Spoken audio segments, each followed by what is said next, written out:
So right here today, I'm telling you how I would start a Sorceress here for the first ladder of Diablo 2 Resurrected.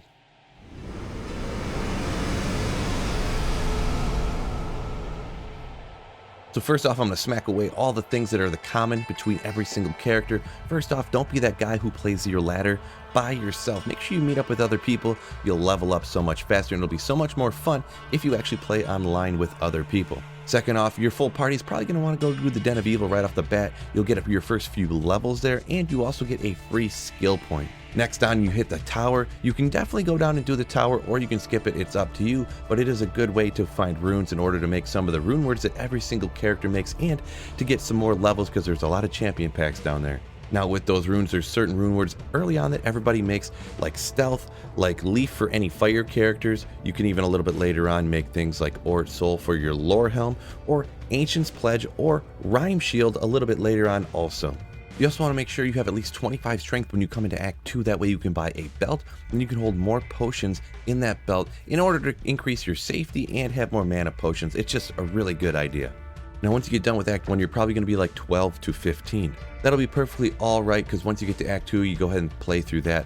Once you get to Tal Rasha's tombs, make sure you do not leave Act 2 until you're at least level 22 on your first character playthrough for ladder. Now that's because you need to be at least level 24 by the time you get to Ancients. Once you kill the Ancients, they'll give you enough experience to bump to level 25, and it's very important to get to level 25 after Ancients because that's the point where you start gaining a ton of experience from doing normal Baal runs.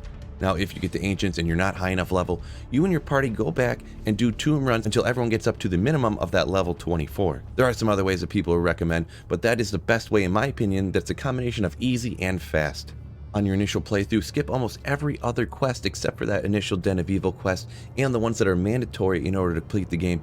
You can always come back and do them, and once you get your teleport staff and once you get teleport on your Sorceress, it's going to be exponentially faster in order to just do them later. Make sure at some point you get your character a tele staff if you're not a Sorceress in order to get through walls, and it really does speed up the game a lot. You can get them as early as Act 3 normal from Ormus. Now at this point, you just do a bunch of Baal runs over and over again till you get at least over level 40. That's how high you're going to want to be before you go to Nightmare. You could go a little bit higher to 45 if you would like. Now, you pretty much just play through Nightmare the same way you played through normal. You just try to get through it as fast as you can, and you're actually already high enough level to get all the way through to do the Ancients on Nightmare. Just get through the Ancients and get to Baal once again, and just do Baal runs till you get to at least level 60. If you want to go to level 65 or 70, that's up to you, but just get to at least level 60 before going to Hell. And then you just kind of repeat the process again. Play through the entire game, get to Hell, and then do Baal runs again till you get higher level. If you want to at any point, you could stop and do Mephisto runs or Andaro runs. You don't necessarily even have to beat Baal if you don't want to. You can actually get a bunch of levels just from running 85 areas or anywhere that your magic find if you would like. So first off, I'm going to talk about generally when and where you're going to want to put your stat points. For the most part, you're going to want to put all your points into Vitality, just like it is any build. Now, I would not say you absolutely cannot put some points into Energy early on, because you will run out of mana and it can help you out. But most of your points are going to want to go into Vitality early on, and also make sure you have 25 strength when you're leaving Act 1, because like the tip I said earlier, you want to be able to wear that belt in Act 2, and you need 25 strength in order to wear that belt to get the extra slots to hold. Now when we head over to the skill tree, this is where it's going to be a lot more of the information. Generally, for almost every build, you're going to want to go into some fire builds, unless you're doing either lightning or Nova. And I'm going to talk about these ones first because they're the ones that are different. First of all, if you're going to end up doing lightning, you can go pump points in the charge bolt, pump the points in the charge bolt until you get up high enough level in order to get lightning. You can see Charge Bolt is actually a synergy of lightning, so those are not wasted points at all. Now if you want to go Nova, there's a couple different ways you can do it. I'll talk about the first one. If you're playing in a full party of people you know, and they know that what you're doing is really helping them out, this is actually a very, very good option actually. You can actually pump points into static. Even though you will not be killing stuff, you'll be chopping down the life of every monster in the entire screen once you get a bunch of points into static like this.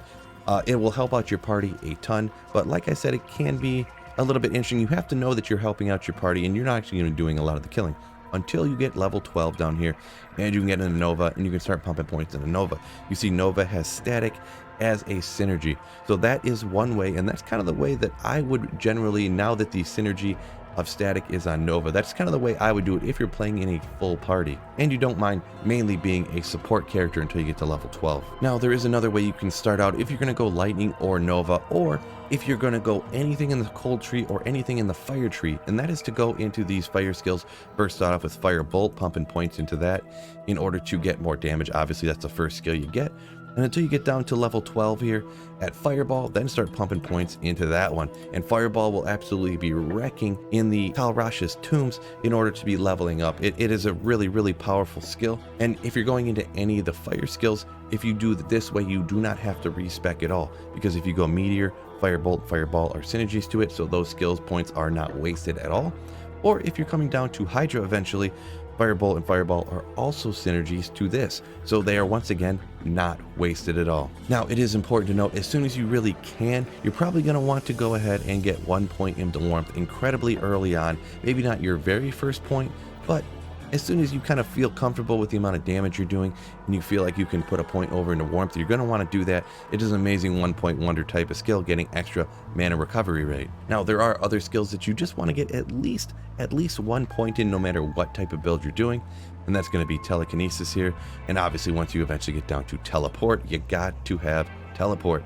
And also over here, Static, even though you're not going to have a large amount of radius on it early on with just the 1 point into it, even though you have to get right up on the monsters, you still want to have Static in order to, we'll say you're going after Andaro, you can get right up on her, cast it a few times, and you can chop down half her health in literally no time. Now also there is one over on the skill tree, and that is Frozen Armor up here. It will increase your defense right there, and that is the main thing, just getting 1 point into that. It is incredibly cheap investment for getting a large boost to your defense. So if you like that video, check out one of the other ones up over here, and don't forget to subscribe and hit the like button before you go. Peace out and keep slaying.